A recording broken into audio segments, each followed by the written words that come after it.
Please be sure to support the video we reacted to today by clicking the link at the top.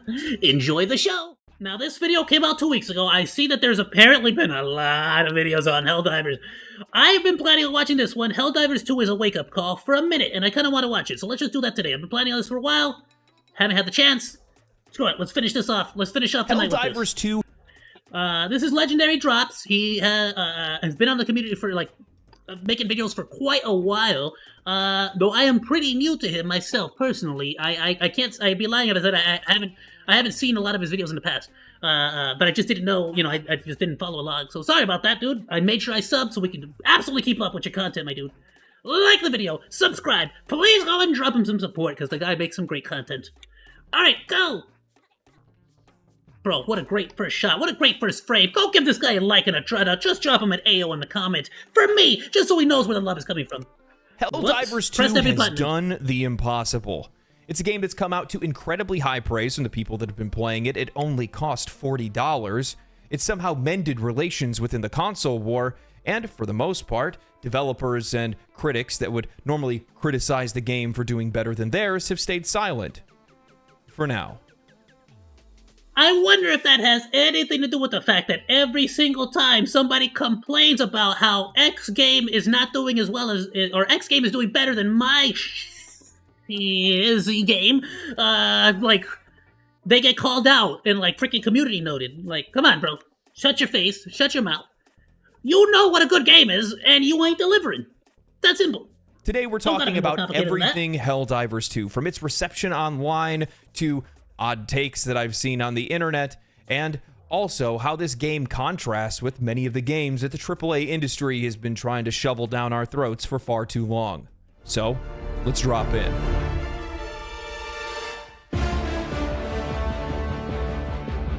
And just so y'all know,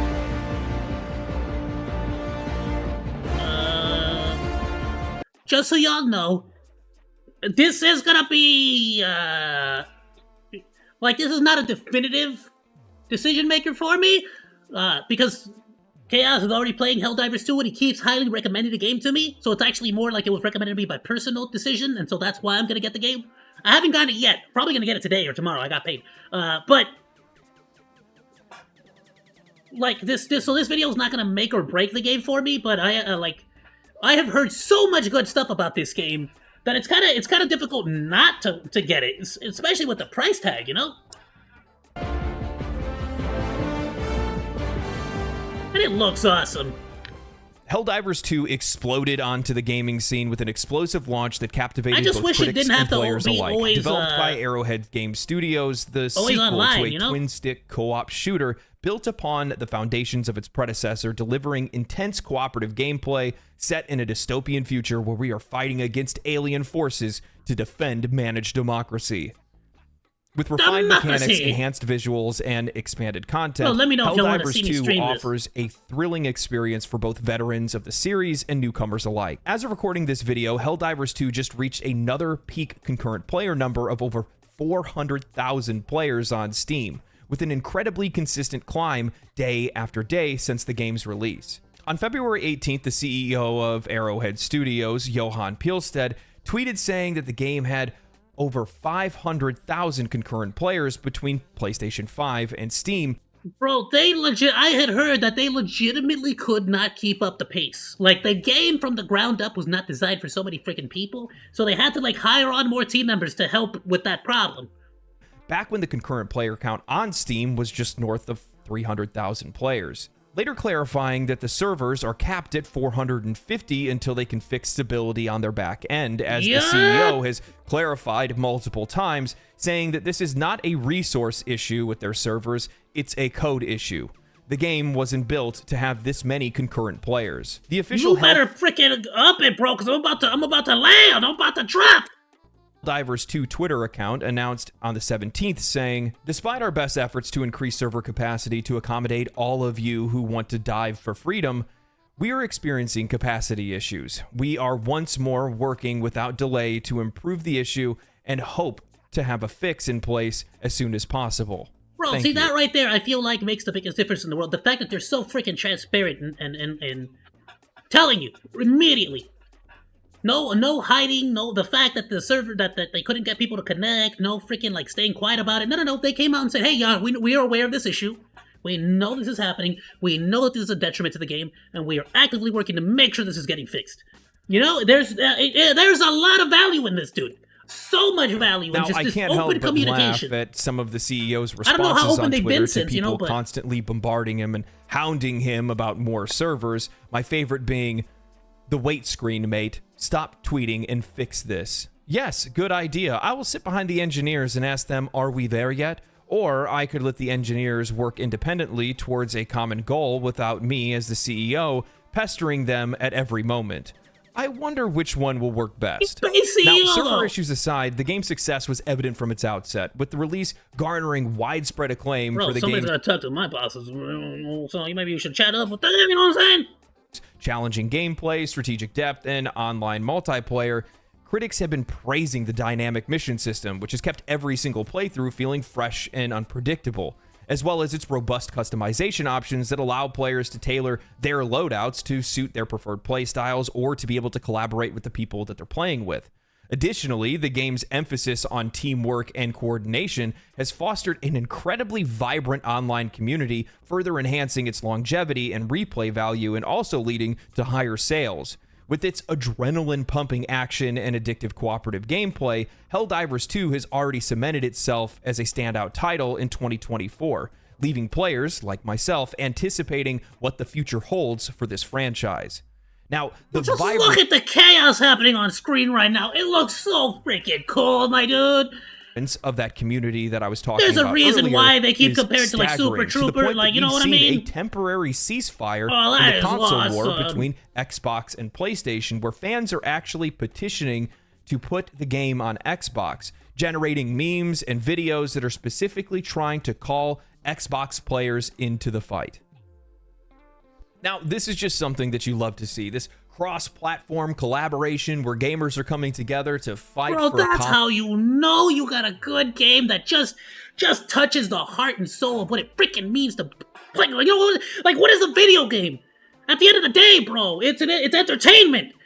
Freaking entertain me. Make me feel good about just experiencing your experience. You get me? Freaking put me in there. Make me feel like I'm escaping my world, my reality here, baby. I want to freaking feel like I'm in there. And it's like, if you can do that, if you can pull me in, which is nothing but just dopamine-fueled awesomeness, I feel like everyone, no matter who you are, what your background, where you come from, what you think, I feel like everyone, at the core root of everything, just wants that freaking next awesome rush of dopamine that you just gotta accept. You just need it in your system. Just, I want to fight for democracy, baby. You know, and it's like, gamers will attach themselves to that. They will feel that the heart and soul of the game is from the ground up built for fun, for freaking enjoyment, for entertainment. And I feel like you can't, like, it's a second nature. It's a sixth sense, another instinct that gamers or people in general have for when they're like, when a game is just good, it's just fun, it's just great to play, and you want to share it with everyone. You want to share it with the world because it's just too good to play. Like, it's too good to just leave it by itself. Everyone should be able to experience this, and that's so telling. When you want everyone, even people on the in the console or on Xbox, you want people to play it there. You're like, no, everyone deserves to play it. They need to play this. It just speaks volumes, dude. You know, it speaks so many volumes. Common cause. And this is largely one of the reasons why I always talk about having less exclusivity in video games, because it makes for moments like this or moments that are even better than this. And it perfectly suits a game like Helldivers 2 because it's chaotic and hilarious, but it requires a ton of coordination between players. You guys have to be talking about what kind of weapons you're going to bring, what kind of stratagems you're going to bring. You have to actually come up with some type of strategy for many of the things that you're going to do within the time allotted when you guys drop onto a planet. You have to communicate. And when you have to communicate, and we have games like this, which I think are relatively rare anymore, games that force collaboration, well, you make friends. You communicate with other people, and you end up finding out that you guys have far more in common than you don't. And that's what douses some of these console war fires. And that's what... On this particular note, I want to bring up the fact that I have felt like since microtransactions had started to become a big deal on the scene, I've always felt like they've been turning every single action you do in like Call of Duty. I'm just gonna use Call of Duty as an example, but this pretty much works for any game really. That's like a live service or uses a lot of microtransactions. I feel like they turned it into a competition of like, hey, I'm richer than you. I got a better skin than you. It's a status symbol. It breeds this like weird competition or like this weird status symbol competition between everyone. Like Fortnite, you don't really like Fortnite, Call of Duty Warzone. Like it's always competitive, more competitive than cooperative. Even when people are playing in a team. Like, look at Tim the Tatman, look at Dr. Disrespect. Of course they're amazing, they're great. They work in teammate, like, they work in tandem, great, amazing, it's awesome. But there is that competitive edge where they've like, hey, at the end of the match, who got the most KD? Who got the best KD? Who's got the most, what are you talking about? I'm look at my score, you know? There's that competitive edge to it that they always go for. But that's because most games are, like, engineered from the ground up to be competitive. And I feel like, as microtransactions got introduced, that sort of got escalated to, like, be even more of a competitive edge when it came to like getting the latest stuff, having the coolest skin, getting that one, you know, buying the freaking blueprint for that one weapon that's OP because the new season just came out. You know what I mean? So it's like this competition is being bred in most games nowadays, and so it's kind of like to have a game where it's just like no, screw all that, no, you work together because there is no benefit to working solo. Yeah, absolutely. I feel like it's going to force people to have an entirely different mentality when going into the game. Moment should be. And it's no surprise that most people... Well, sorry, let me pause it again. There's no surprise that most people have been talking about how, despite Call of Duty culture or like being such a gamer thing, they're not seeing a whole lot of crazy dudes or like 5-year-olds speaking, you know, bad language on Helldivers. CEO Phil Spencer saw this as an opportunity to just cast another log onto the console war fire. In an interview with GameFile newsletter, Phil Spencer of Xbox said, I will say, when I'm looking at a game like Helldivers 2, and it's a great game, kudos to the team shipping it on PC and PlayStation, I'm not exactly sure who it helps in the industry by not being on Xbox. If you try to twist yourself to say, like, somehow that benefited somebody somewhere, but I get it. There's a legacy in console gaming that we're going to benefit by shipping games and not putting them on other places. We do the same thing. Now, something like this makes me feel like these CEOs may have the memory of a goldfish, as only just a few weeks ago, Palworld released on Xbox and Steam. However... Rules for thee, but not for me. See, if things are not fair for me, that becomes a problem. But if things are not fair and it benefits me, well, then I see no issue. What do you? Why do we gotta bring this up? There's no reason to bring this up. There's no problems. You see, you understand? Let me crack open a cola. Let me understand. Wait.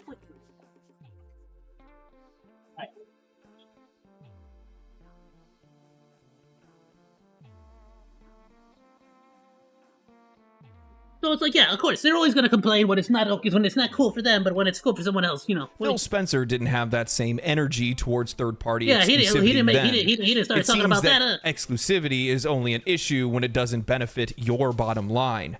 As a developer from Respawn tweeted saying, not exactly sure who it helps in the industry to acquire a company and then lay off 1,900 of their developers, Mr. Spencer. Spencer, what are you going to do? Answer him, Spencer! Do it, Spencer. Explain yourself! My God. The lack of awareness when it comes to some of these guys, I swear. Especially with that last line of, you could twist it so that it's like, it's helping somebody somewhere, right? Like we're supposed to just ignore that you guys just purchased Activision Blizzard King and that you also picked up ZeniMax and Bethesda not too long ago either. And like fired a ton of people in every single one of those studios? Sure, that's helping somebody somewhere, right? Well, it's helping Phil Spencer and the whole Xbox team, like the higher ups. You know, it helps their wallets. It really fattens up that wallet. And as you know, a skinny wallet is never a good wallet. You never want a skinny. You want a thickie. You want a thickie with that. You know. It's never about our freedoms as consumers. Full of coupons and receipts. about our money and how to business direct cards, that money. I always accept business cards whenever I walk any place. You got a business card? I'll take that. He can act like they're pulling some type of charity act by sending some games over to PlayStation, but we all know that it's really just to bring up the bottom line a little bit further. Now, speaking of money, that's one of the reasons why I like to take business cards and like scrape them like sideways on my arm, like so it look kind of like as if I was like shaving, you know, like. You know, like shaving my arm hairs, you know, but with a business card, so it doesn't actually shave anything. But it's kind of relaxed, you know, it kind of feels good on my skin. Believe that Helldivers 2 and by extension Palworld have done so well is it's their value proposition towards consumers, and it's something that the AAA industry has gotten relatively disillusioned with over the last few years. Jen over on Twitter from Windows Central wrote, Palworld $29.99, Helldivers 2 $39.99.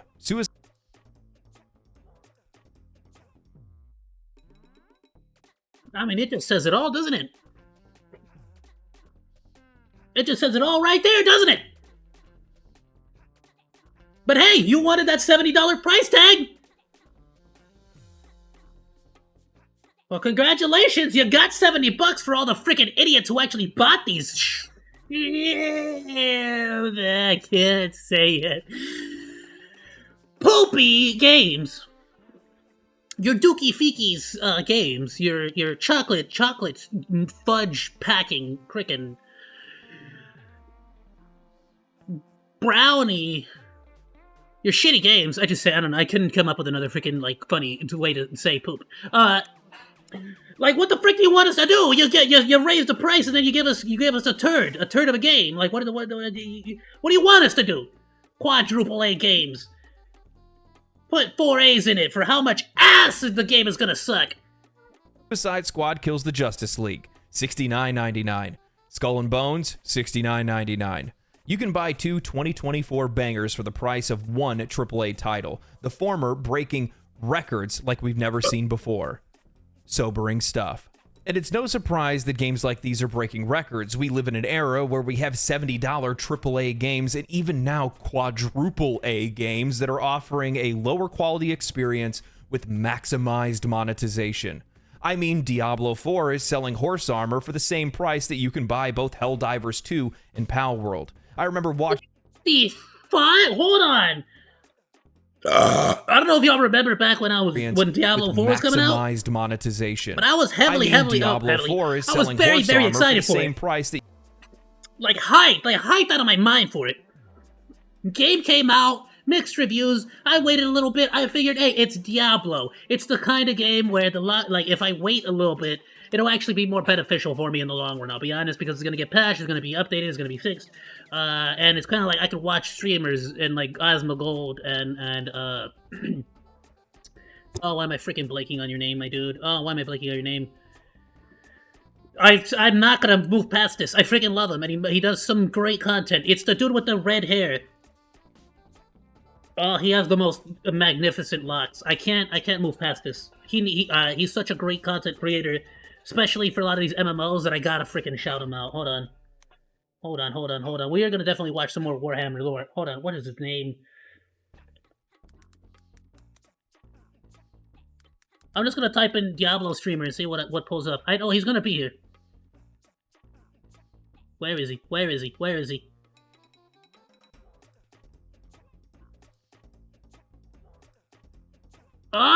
What's his name?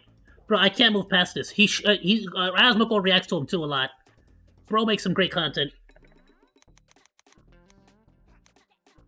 He probably made a video. Watch. I'm gonna type in drama. Watch it. There he is!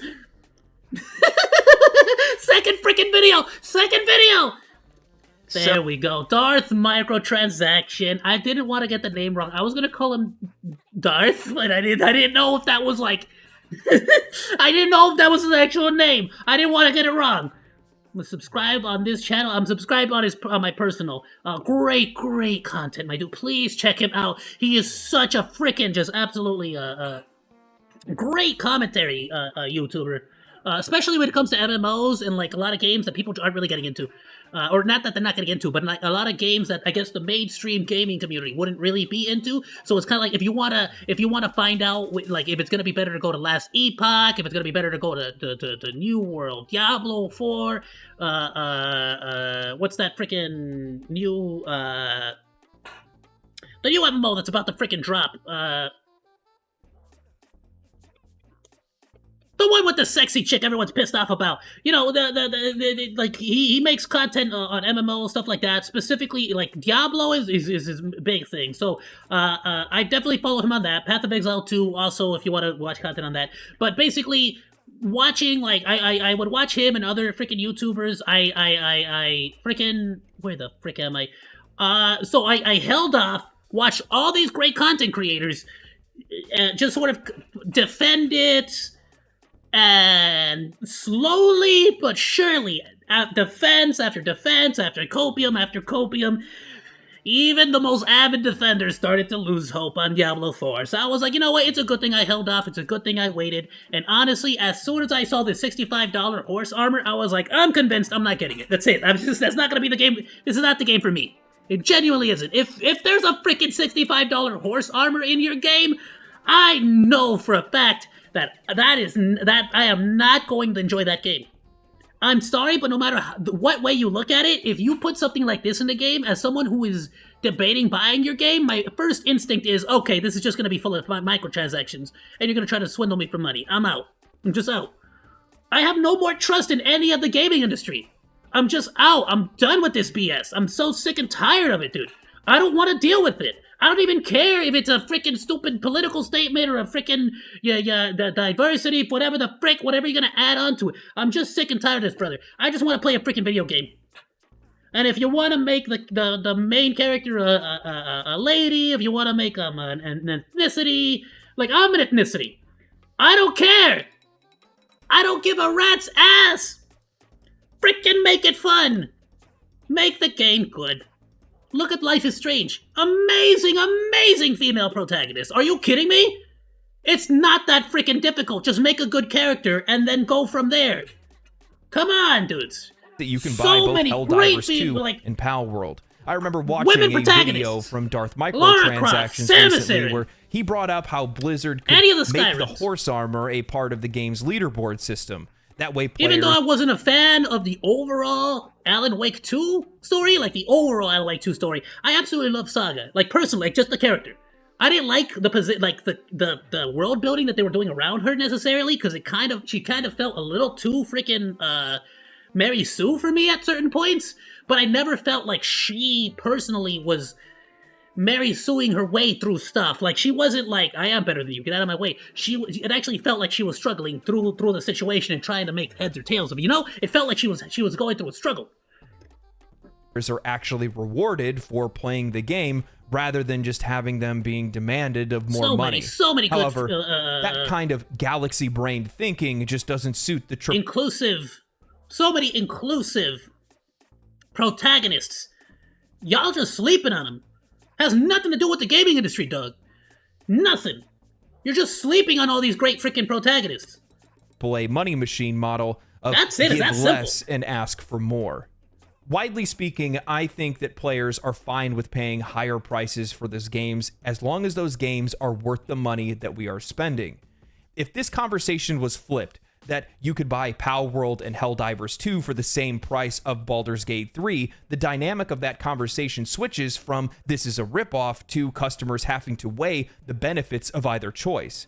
It's important that these games earn our money, and that's the same belief of Helldivers. I'll be honest with you, I personally, and this is coming from someone who hasn't played the game yet, just based on what I've been hearing, the genuine, honest reviews that I've been hearing. Up to this point, and I don't know what changes are happening right now, what current dramas are happening as of the time of me recording this. It sounds like, I feel like even if the price was higher, people would still buy it. Now, maybe not as much, for sure, right? The entrance fee is going to be higher, so you're just flat out going to get less people, but I feel like people would still buy it. I feel like it would still be up there.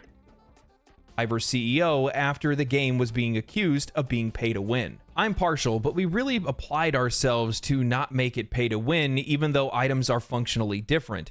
The only item that's pay to win is the revolver, which will win you any cool gun competition. Only minor problem is that it's not that good.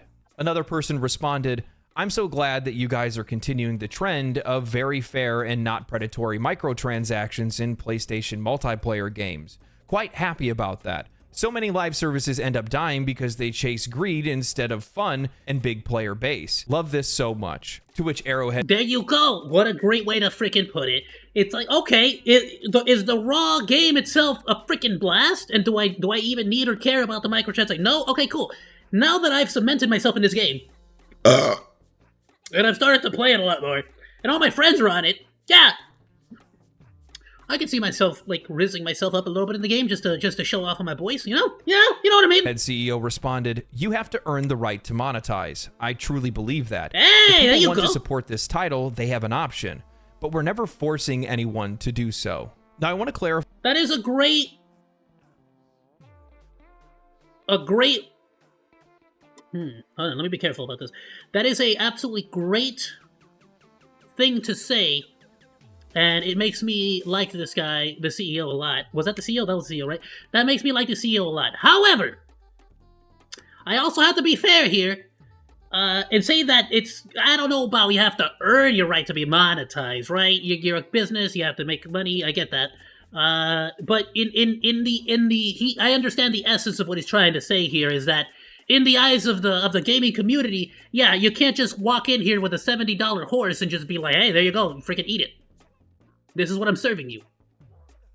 You either like it or you shut up and leave. Like, what do you mean? You know, like that. You're not going to earn the love and admiration of the gamers of the gaming community like that. You get me?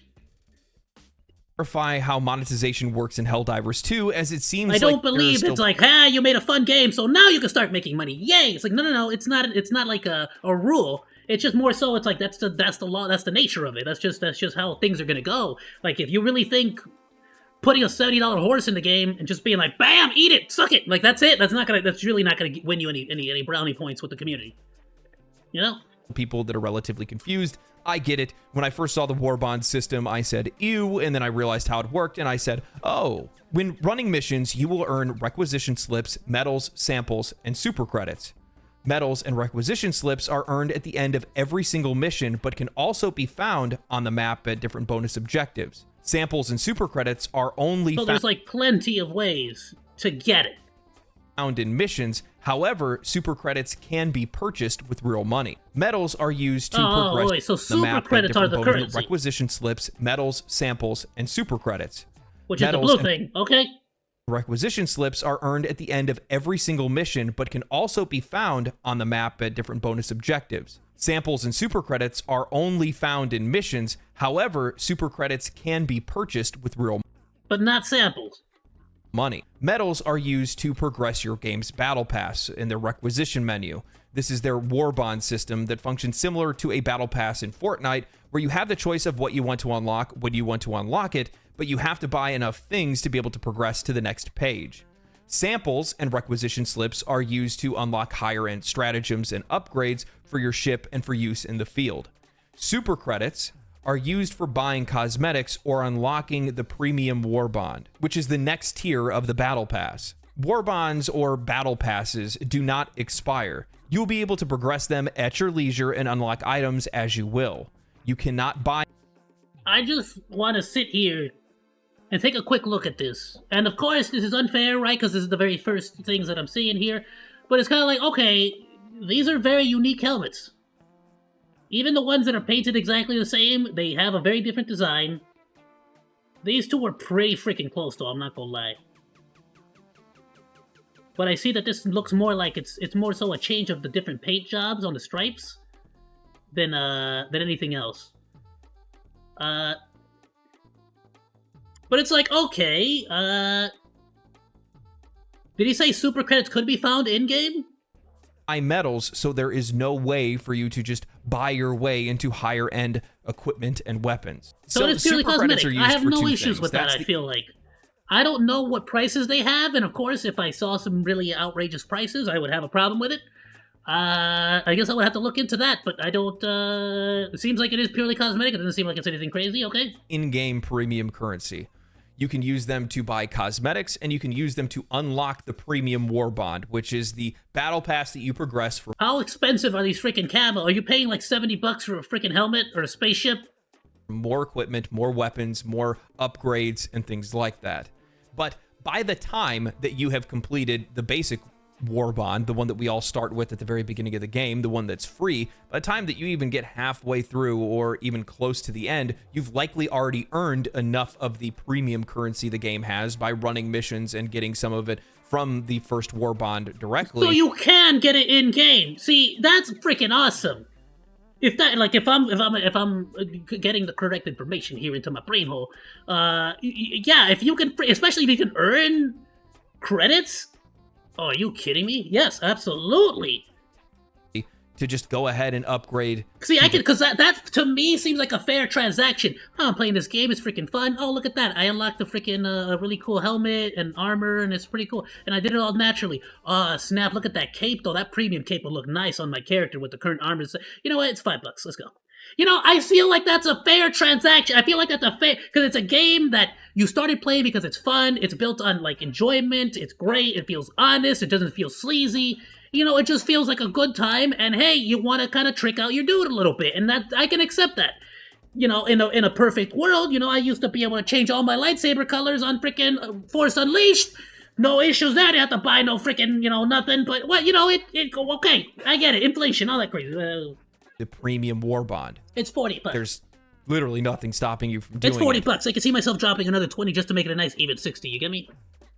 And then you're probably sitting there asking yourself, well, then that I would means still be getting more out of that game than absurd, just buying right? Because that's how many of these Diablo games usually operate. Like.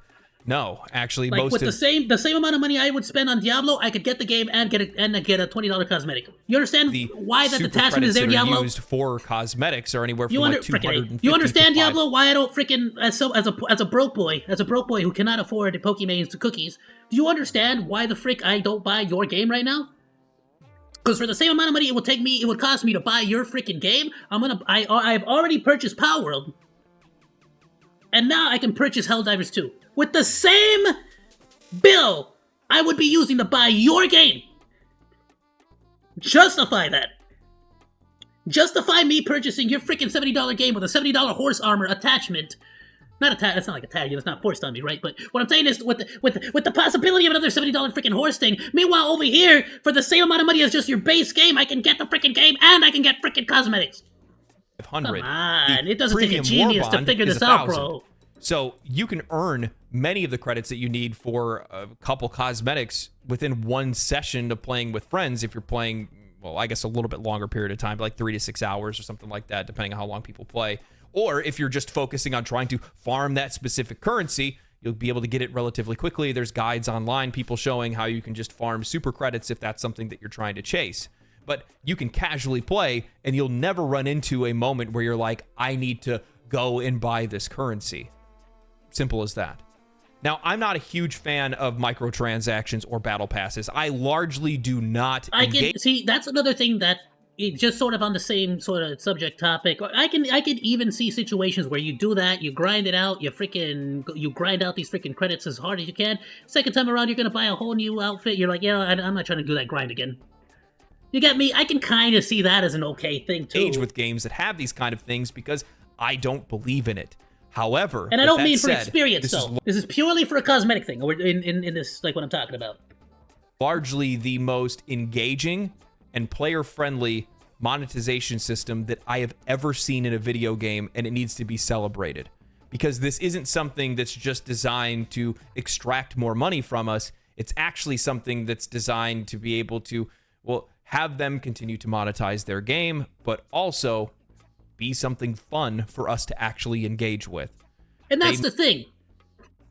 If these helmets and cool and like the other cool stuff, like if the game is already cool, fun, you've gotten your money's worth, and this sort of just adds an extra layer of fun for you because you get to sort of flaunt off your cool armor, that's a genuinely awesome thing to do at that point. You get me? But it's just it's about how you go about doing it. I feel like at the end of the day, it's about how the company goes about trying to take the money from your wallet. You get me? Made monetization. There's a merchant trying to sell you a product, and then there's a sleazebag trying to rip your wallet out of your pocket. You get me? A fun part of the game loop. I like that. Helldivers 2 deserves every ounce of praise and success it receives, and then some. For me, it is refreshing to see yet another game that is prioritizing the player experience over greedy monetization tactics that have been unfortunately becoming all too common in the AAA industry. In a landscape where microtransactions and the price of games seems to overshadow gameplay, Helldivers 2 stands out as a beacon of integrity, reminding us of the joy that games should be bringing us. Despite encountering its server issues, which is pretty understanding, the game didn't really expect to see this much success, especially following a game like Palworld. Helldivers 2 excels where it truly matters, delivering incredibly fun and engaging gameplay experiences, especially when you're enjoying it with friends. The game's cooperative gameplay, incredible sound design, enemy variety, and variance in missions makes for some of the most memorable moments that I've had playing games with friends. Helldivers 2 is also a stark reminder of the disillusionment that is prevalent in the AAA industry. Learning now that former Halo developers once pitched a game similar to this game's premise underscores the industry's tendencies to prioritize financial gain over creativity and innovation by just continuing to make the same thing over and over again. It's disheartening to see so many studios neglecting to publish games that they themselves would want to play or that would resonate with players. Instead, the industry appears to be consumed by money and individual egos, a far cry from the roots of its passion and creativity.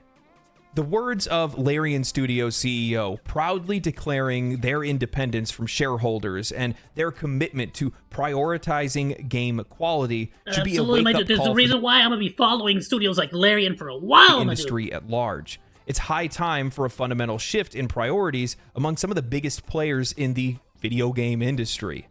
A return to core values of making games that are fun and engaging for players, rather than solely focusing on profit margins. Helldivers 2 is not just a game, it's a rallying cry for change, a reminder that the soul of gaming lies in the joy that it brings to the players, not the dollars that it generates. I want more games like Helldivers 2, like Palworld, like Baldur's Gate 3, like Grand Blue Fantasy Relink. I want games that value my time as much as they value my money, that value my enjoyment as much as they value my money. And I realize that's a freaking phenomenal way to put that. I want to play a freaking game that values my time, bro.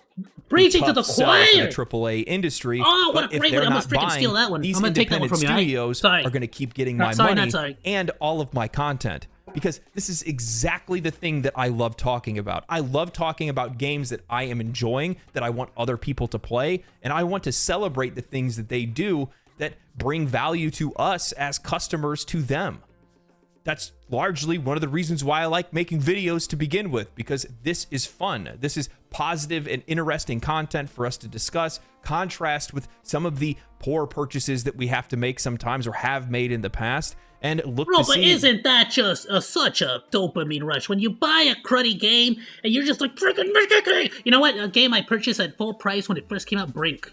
You remember Brink? Of course you don't. It was a cruddy game. Everyone hated it. I freaking bought it full price when I first got it, and I freaking wanted to get rid of it so freaking fast. I took it back to GameStop. They gave me $20 for it. My parents were so freaking pissed at me for buying a $60 game that I returned for $20. What an idiot. I should have just kept it and sold it on eBay or something. But I didn't. I was an idiot. I didn't know.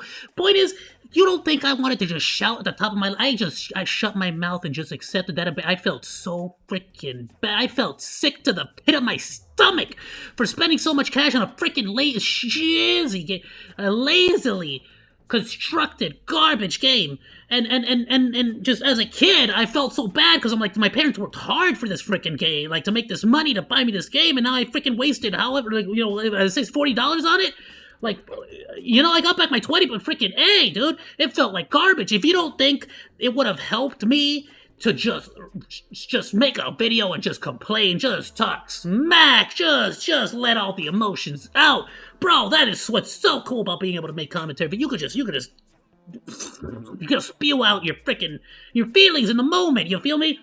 And it's a little cathartic. It's a little cathartic to be able to just, like, discuss this, talk about it, and after you're all said and done, you got it all out of your system, it's fun to just chat about it with some people, like-minded people who are just in your community, you know? I freaking love it. This is what we value now, and continue to buy games like this and support games like this because they value us as much as we value their game. It's not that complicated. Yeah, bro, you know what I want? I just want a game that values my time. You know, I totally just made that, just thought of that right now. I'm not quoting anybody else. That was all my idea. I'm getting ready to prep a review for this game. It's going to All right, you caught me. It was him. He said it. Whatever. Take me a little while. I'm one of those guys that has to put a serious amount of time into something before I can finish it. I wish I could be like Mortismal Gaming, who 100%s games. That guy's a psycho, by the way. I can't believe that, but has to put a serious amount of time into something before I can finish it. I wish I could be like Mortismal Gaming, who 100%s games. Mortismal Gaming? That guy's a psycho, by the way. I can't believe that, but I want to put quite a lot of hours into something before I really try to vocalize what my experience is like and let other people know about it. And I realize that by the time my reviews even hit the presses, most people have either bought it or decided they don't want to play it. But at least we can still celebrate. I haven't, not yet. And you're on what? What video are you on?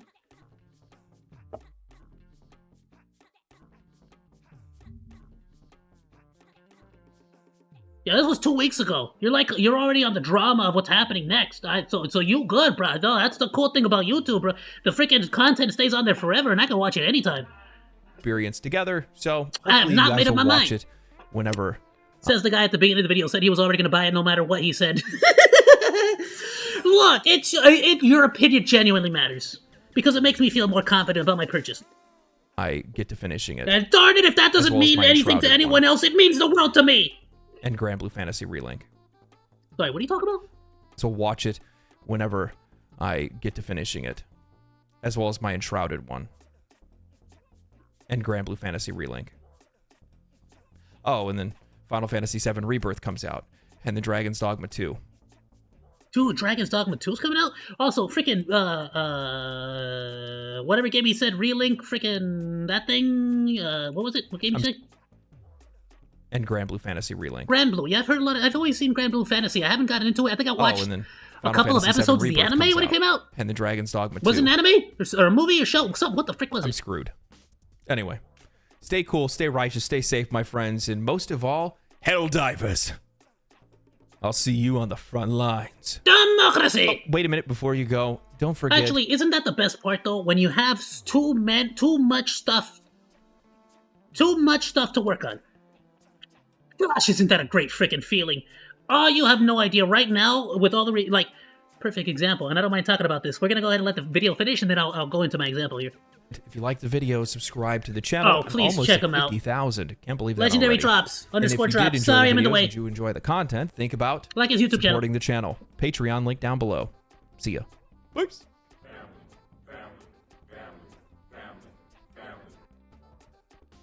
Was that just a bunch of Dominic Toretto's? What the frick was that? No, dude, isn't that just such a great problem to have sometimes, bro?